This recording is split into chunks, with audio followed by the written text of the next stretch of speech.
Hello and very good morning everyone. मेरा नाम आसिफ है and welcome to SSA that is social spectrum academy. Last video में मैंने आपको अपने इनिशिएटिव के बारे में बताया था कि किस तरह से हम पढ़ने वाले हैं, क्या क्या हम पढ़ने वाले हैं, किस तरह से वीडियोज़ आएंगे, किस तरह से आपके डाउट रिजॉल्व होंगे। बड़ा ही मज़ा आने वाला है। आज का सेशन भी बहुत इम्पॉर्टेंट है। अमेरिका के एक प्रेसिडेंट हुए अब्राहम लिंकन, सभी जानते होंगे उनके बारे में। अब्राहम लिंकन का एक बहुत ही वर्ल्ड फेमस कोट है, if you give me 6 hours to chop down a tree, अगर आप मुझे 6 घंटे दोगे एक पेड़ को काटने के लिए, so I will spend first 4 hours in sharpening my axe. Means कि अगर आप मुझे 6 घंटे दे रहे हो एक पेड़ को काटने के लिए, तो उसके जो पहले 4 घंटे होंगे उसमें मैं अपनी कुल्हाड़ी को या एक्स को क्या करूँगा, शार्प करूँगा। ऐसा उन्होंने क्यों कहा? उन्होंने ये कहा कि आप बहुत बड़े एक्सपर्ट हो सकते हो पेड़ को काटने के लिए, लेकिन अगर आपकी एक्स यानी आपकी जो कुल्हाड़ी है वही डल है तो काम नहीं होगा। एज अ स्टूडेंट आप सबके लिए भी ये बहुत ही इम्पोर्टेंट है। आप क्लास 10th में पढ़ रहे हैं, आपका सब्जेक्ट है सोशल साइंस, सोशल स्टडी। अब जब तक हमें ये पता नहीं है कि हमें पढ़ना क्या है, तब तक आप बिना किसी गाइडेंस के, बिना किसी टारगेट के कुछ भी कर रहे हो।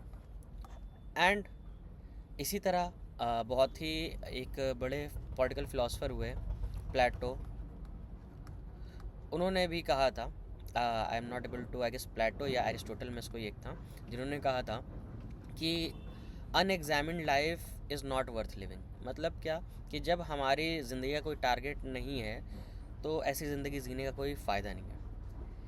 तो इस चीज़ों को आगे बढ़ाते हुए as a student, as a class 10th student और 9th स्टूडेंट, आपके लिए वो टारगेट क्या होना चाहिए सोशल साइंस के लिए? तो बेटा देखो, सीबीएसई बोर्ड हर साल करिकुलम निकालता है अपना, हर साल का वो करिकुलम निकालता है। इस साल भी उसने करिकुलम निकाला 2025-26 में जो बोर्ड एग्ज़ाम देंगे। और वो जो पीडीएफ होती है वो बहुत इम्पॉर्टेंट होती है। उस पीडीएफ से हमें पता चलता है कि how much we have to study and कैसे, and how, and how much. ठीक है, तो इन चीज़ों को लेके परेशान होने की कोई ज़रूरत नहीं है। आज पूरा सेशन इसी पे होगा। मैं डायरेक्ट आपको पीडीएफ दिखाऊंगा, क्या क्या चीज़ें प्रेस्क्राइब है, कितने चैप्टर्स पढ़ने हैं, क्या करना है हमें। तो लेट्स बिगिन। यहाँ पर जो आप देख पा रहे हैं ये क्लास 10th का कोर्स स्ट्रक्चर दिया हुआ है by CBSE. This is the course structure of CBSE. यहाँ पर सबसे पहले हमारा सब्जेक्ट है हिस्ट्री और India and the contemporary world second, क्योंकि फर्स्ट आप 9th क्लास में पढ़ लेते हैं। यहाँ पर जो सारी पूरी हिस्ट्री है इसको 3 पार्ट में डिवाइड किया गया है। That first is event and processes, second livelihoods, economies and societies, and the third is everyday life and culture.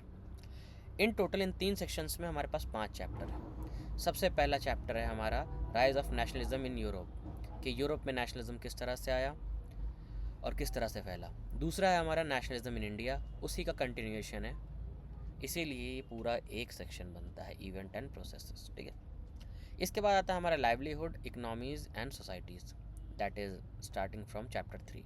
लेकिन यहाँ पर एक कैच है, आपको जो थर्ड चैप्टर है the making of global world, इसमें पूरा चैप्टर नहीं आ रहा है। इसमें सिर्फ आपको पढ़ना है टॉपिक 1 से लेके 1.3 तक, that is pre modern world to conquest, disease and trade तक। सो थर्ड चैप्टर में सिर्फ आपको टॉपिक 1 से 1.3 तक पढ़ना है। इसके बाद बचा हुआ चैप्टर जो है सब टॉपिक 2 से लेके 4 तक, it will be a project base assessment, interdisciplinary project as a part of multiple assessment. ये इंटरनली असेस किया जाएगा, बोर्ड में इसका कोई भी रेलेवेंस नहीं होगा। Next one is the age of industrialization, the chapter number 4। It has to be assess as a part of periodic assessment only, that कि एग्ज़ाम जो होते हैं आपके स्कूल में PA1 होते हैं, PA2 इस तरह के एग्ज़ाम होते हैं ना, या कहीं कहीं पे टर्म एग्ज़ाम TE होता है ना, टर्म एग्ज़ाम फर्स्ट सेकंड, तो ये उस पीरियोडिक असेसमेंट में ही असेस किया जाएगा। बोर्ड्स में इसका कोई भी रिलेवेंस नहीं है, बोर्ड्स के लिए ये चैप्टर नहीं है। सो हमें वरी होने की भी ज़रूरत नहीं है इस चैप्टर के लिए। लास्ट हमारा आता है print culture and the modern world. ये बहुत ही इंपॉर्टेंट चैप्टर है, ये हमारे बोर्ड्स में आएगा। अब पूरी हिस्ट्री पढ़ने के बाद हमें ये समझ में आता है कि पूरी हिस्ट्री जो है हमारी 18 मार्क्स का थ्योरी आएगा, और उसके साथ साथ 2 मार्क्स की मैप पॉइंटिंग आएगी। अभी रिसेंटली CBSE ने सैम्पल पेपर्स जो है रिलीज़ किए थे, आई होप सबने देखा होगा, और काफ़ी बच्चों के स्कूल में उस पैटर्न पे ही पेपर दिए गए थे। तो उसमें क्या किया गया है, पहले जो सेक्शन होते थे, सेक्शन A, B, C इस तरह से जो डिवाइड होते थे, उसमें A में सारे MCQ आते थे, सारे मिक्स, B में वेरी शॉर्ट टाइप के आंसर, लॉन्ग, इस तरह से हुआ करता था, और सब मिक्स आया करता था। अब जो बोर्ड ने चेंजेस किए हैं वो ये कर दिए हैं कि section A means total history, B means total geography, C means political science, and D means total economics. तो डिवीज़न कर दिया है, वो भी हम देखेंगे पेपर पैटर्न क्या कैसे आ रहा है, वो बाद में देखते हैं, पहले आज हम इसे ख़त्म करेंगे। आगे जब हम आते हैं हमारी ज्योग्राफी में, तो ज्योग्राफी में हमारे पास contemporary India part second, book का नाम। पहला chapter very much easy, resource development, forest and wild life resources, ये भी बहुत आसान है। वाटर रिसोर्सेज भी आसान है। एग्रीकल्चर में थोड़े फैक्ट्स एंड फिगर्स जिन्हें हमें याद करना होगा, समझना होगा, कॉन्सेप्ट से समझेंगे। Mineral energy resources, manufacturing industries. Here जो 7th चैप्टर है हमारा, इस चैप्टर की थ्योरी नहीं, only map pointing to be evaluated in board examination. बच्चा लोग हम पढ़ रहे हैं बोर्ड एग्ज़ाम के लिए, हम स्कूल के एग्ज़ाम के लिए नहीं पढ़ रहे हैं, हमें ये चीज़ हमेशा याद होनी चाहिए। और कोई बच्चा अगर बोर्ड में जाके स्कोर कम कर रहा है और स्कूल में वो बहुत ही अच्छा स्कोर करता था, बेटा उससे भी कोई फ़ायदा नहीं है। मेन फोकस हमारा बोर्ड एग्जामिनेशन है भाई। एग्जामिनेशन जो है हमारा बोर्ड लेगा, कॉपी वैल्यूटर्स आएंगे बाहर के, किसी को कुछ भी नहीं पता होता है कौन कहाँ कैसे, कुछ भी नहीं, ठीक है। ये हमारे जो ज्योग्राफी का सेक्शन है, इसमें हमारे पास 17 मार्क्स की थ्योरी आएगी और 3 मार्क्स की मैप पॉइंटिंग आएगी। अब बच्चा परेशान नहीं होना, मैप पॉइंटिंग अभी मैं आगे डिस्कस करने वाला हूँ। और ये जो डॉक्यूमेंट है ये मेरी तरफ से बनाया हुआ नहीं है, हमेशा याद रखना, मैंने कोई भी डॉक्यूमेंट प्रिपेयर नहीं किया है। ये बहुत ही ऑथेंटिक सोर्स CBSE के वेबसाइट से डाउनलोडेड है, आप चाहें तो खुद भी डाउनलोड कर सकते हैं, और अगर आप चाहेंगे तो मैं इसका लिंक डिस्क्रिप्शन में दे दूंगा, आप खुद भी पढ़ सकते हैं। और मैं चाहता हूँ कि आप पढ़ें, तो मैं इसका लिंक डिस्क्रिप्शन में डाल दूंगा। आगे जब हम चलते हैं, हमारे पास जो है 3rd सब्जेक्ट आता है, that is political science, democratic politics second. ये भी हमारा 20 मार्क्स का होगा टोटल। यहाँ पर हमारे पास सबसे पहला चैप्टर पावर शेयरिंग, दूसरा है उसी से कनेक्टेड फेडरलिज्म, तीसरा gender, religion and caste, 4th is political party, and 5 is outcomes of democracy. यहाँ पे भी हमें 5 चैप्टर पढ़ने हैं। पॉलिटिकल साइंस से कोई भी मैप नहीं आता है, तो टोटल 20 मार्क्स का थ्योरी इसमें आना है। नेक्स्ट हमारे पास है लास्ट हमारा टॉपिक इकोनॉमिक्स। उसमें सबसे पहले हमारे पास development, sectors of Indian economy, money and credit, 3 chapter, और ये चौथा चैप्टर ग्लोबलाइजेशन। यहाँ पर एक कैच है बच्चा, globalization and the Indian economy to be evaluated in the board examination. Yes, what is globalization and factors that have enabled globalization. सिर्फ ये 2 टॉपिक। बचा हुआ जो टॉपिक है यहाँ से इंटरडिसिप्लिनरी प्रोजेक्ट होगा, जो मल्टीपल असेसमेंट में यूज़ किया जाएगा 5 मार्क्स के लिए, जिसमें प्रोडक्शन अक्रॉस द कंट्रीज आएगा, Chinese toys in India, world trade organization, the struggle for a fair globalization. Last हमारा चैप्टर है 5th कंज्यूमर राइट्स। ये पूरा प्रोजेक्ट बेस्ड है।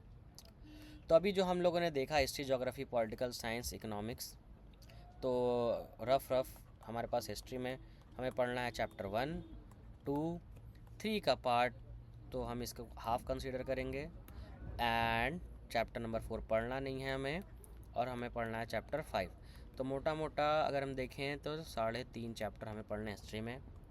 ज्योग्राफी में हमारे पास 7 चैप्टर हैं, 1, 2, 3, 4, 5, 6 हमें पढ़ने हैं, और 7 जो चैप्टर है हमारा मैप पॉइंटिंग के लिए यूज़ होगा। इसके बाद हम चलते हैं पॉलिटिकल साइंस में। पॉलिटिकल साइंस में हमारे पास 5 चैप्टर हैं, 1, 2, 3, 4, 5, ये 5 पढ़ लें, इसमें कोई भी चेंजेस नहीं है। इकोनॉमिक्स में हमारे पास हैं 1 2 3 पूरे पूरे, और फोर्थ का कुछ चैप्टर, फोर्थ का कुछ पार्ट, 1/4 पार्ट मान लेते हैं उसका, और फिफ्थ जो है हमारा प्रोजेक्ट वर्क में आएगा। तो यहाँ पे भी हमारे पास 4 चैप्टर्स, 4.5 चैप्टर। तो जब हम इसको सम करते हैं तो 3 4 7 7 6 13 13 and 4 17 and हाफ 18 चैप्टर। रफली हमें टोटल 18 चैप्टर्स पढ़ने हैं टोटल, जो हमारे बोर्ड्स में एसएस होंगे, जिसमें से हमारा 80 मार्क्स का पेपर बनेगा। 80 नहीं, 75 मार्क्स का। ये 5 मार्क्स जो होंगे हमारे मैपिंग के होंगे। आई होप यहाँ तक सबको क्लियर है। अगर कोई डाउट है तो आप कमेंट बॉक्स में डाल सकते हैं, ठीक है। अब सर बात आती है, सर आपने बताया था मैप के बारे में कुछ। हमने कहा हाँ बच्चा, मैप में यहाँ पर देखें तो सीबीएसई ने जो है कोर्स कंटेंट में लर्निंग आउटकम्स भी दे रखे हैं। ये हम जब चैप्टर पढ़ाएंगे तो ये सब उसी वक्त डिस्कस करेंगे। इसको आगे आते हैं, इसको स्किप कर लेते हैं अभी के लिए, इस सेशन के लिए it is not that much important.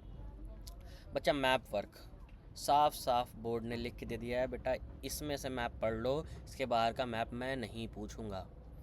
Board जो भी पेपर बनाएगा मैप यहीं से आएगा। बेटा हिस्ट्री के जो 2 मार्क्स के मैप हैं, इससे आसान कुछ नहीं हो सकता।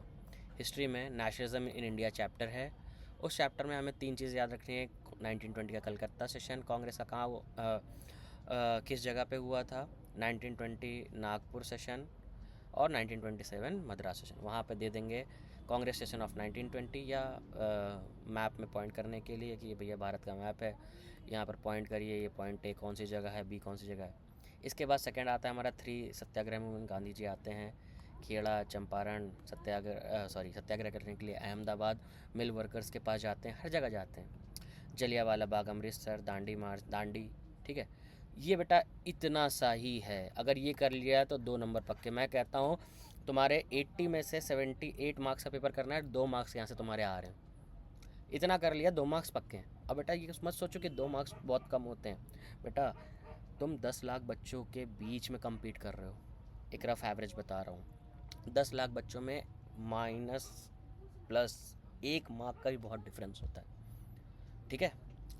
अब जब हम आगे बढ़ते हैं तो ज्योग्राफी में सर रिसोर्स डेवलपमेंट से जो हमारा सॉइल टाइप्स है, हम करेंगे जब चैप्टर, तब पता चल ही जाएगा कहाँ कहाँ पे कौन सी alluvial soil, black soil, red soil, yellow soil, ये सारी चीज़ें देखनी है, कहाँ पर कौन सी सॉइल होती है। दूसरा वाटर रिसोर्सेज से हमारे पास ये डैम दे रखे हैं, कहाँ कहाँ पर हैं ये, और इनको लेबल करना होगा।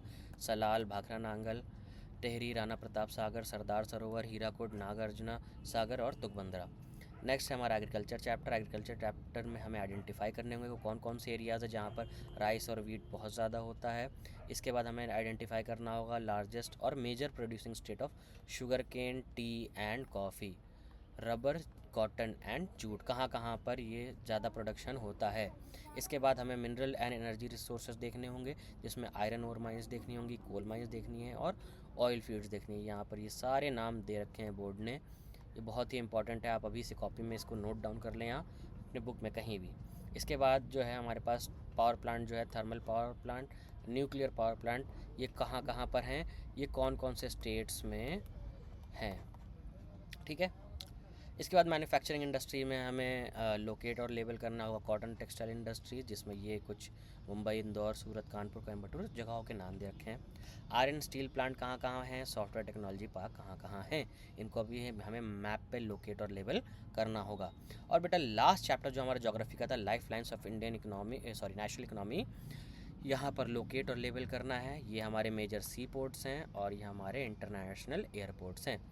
कांदला, मुंबई, मरमागाओ, न्यू मंगलोर, कोच्चि, टुटिकोरिन, चेन्नई, विशाखापट्टनम, पारादीप, हल्दिया, अमृतसर में राजा संसी, ये हो सकता है नाम दे दे, पूछ ले कौन से सिटी में है, इंदिरा गांधी दे दिया। मतलब इसमें आपको कॉलम ए कॉलम बी बना के भी दे सकता है, मैप में भी पूछ सकता है, मैप में भी।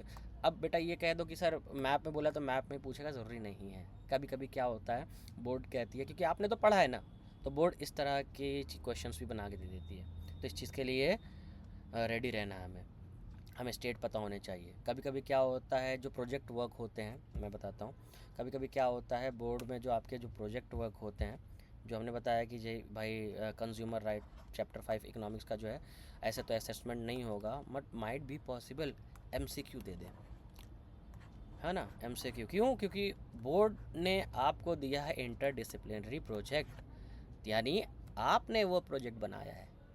मुझे पता है बहुत सारे बच्चे बस ऐसे ही गूगल से या चैट जीपीटी से, आजकल बहुत ज़्यादा चल रहा है, तो वो कॉपी पेस्ट कर लो, अच्छी बात है, कोई प्रॉब्लम नहीं है, बट आफ्टर सम रिसर्च। क्यों? क्योंकि अगर बोर्ड एग्ज़ाम में क्वेश्चन दे दिया, क्योंकि हमारी जो डॉक्यूमेंट अभी हमने देखा उसमें ये सारी चीज़ें हैं, तो हम उसको इग्नोर नहीं कर सकते, ठीक है। वो सारी चीज़ें देख लिए। Now we are ready. I hope सभी लोगों को ये सेशन अच्छा लगेगा। सभी लोग मैं डिस्क्रिप्शन में जो है ये डॉक्यूमेंट जो पीडीएफ है उसका लिंक डाल दूँगा, प्लीज़ सभी लोग उस पीडीएफ को एक बार गो थ्रू कर लें एक बार, ठीक है। कभी भी समुद्र में छलांग लगाने से पहले हमें समुद्र की गहराई को नाप लेना चाहिए, और वो गहराई इस पीडीएफ से ही हम नाप सकते हैं सीबीएसई बोर्ड एग्ज़ाम की। एंड फ्रेंड्स, ये सब करने के लिए भाई, मोटिवेशन के लिए आई नीड योर सपोर्ट, क्योंकि भाई देखो मैं ये काम कर रहा हूँ, तो जब तक आपका सपोर्ट नहीं होगा तब तक ये आगे नहीं बढ़ेगा, और जब तक आगे नहीं बढ़ेगा, मेरा सिर्फ एक मोटिव है अभी, ये मैक्स टू मैक्स बच्चों तक पहुँचे, मैक्स टू मैक्स। तो प्लीज़ शेयर करें, सब्सक्राइब करें। अगर मेरे इन वीडियोस से किसी एक बच्चे का भी बेनिफिट होता है, एक बच्चा भी ऑल इंडिया टॉप करता है, या एक बच्चा भी ऑल स्टेट टॉप करता है, वो मेरी सबसे बड़ी अचीवमेंट होगी। वो मेरी सबसे बड़ी अचीवमेंट होगी कि एक बच्चे ने भी स्टेट, इवन स्टेट क्या, चाहे वो नेशनल लेवल पे हो या स्टेट लेवल पे हो या लोकल लेवल पे हो, अगर अपना एरिया भी वो टॉप करता है तो वो भी मेरे लिए एक बहुत बड़ी अचीवमेंट है। So I am wrapping up this session. Thank you very much.